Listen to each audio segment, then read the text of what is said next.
Beshinchi test 16-savolda kasrlar qatorida nechta to'g'ri kasr bor degan.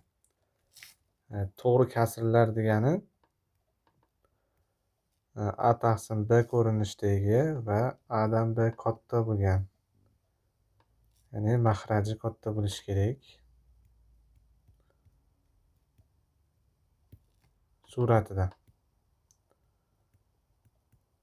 mana shunday kasrlar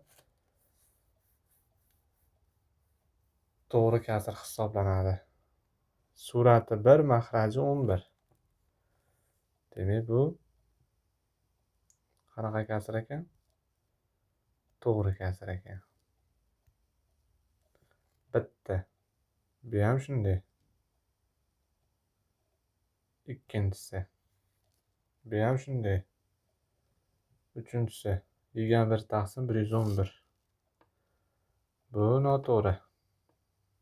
Bu ham to'g'ri kasr. Chunki mahraji katta suratida. Bu noto'g'ri. Teng bo'lib qolsa ham noto'g'ri bo'ladi. Bu ham noto'g'ri. Keyin bu to'g'ri kasr. Bu ham to'g'ri kasr. Chunki surat 50, pasti 51, 151.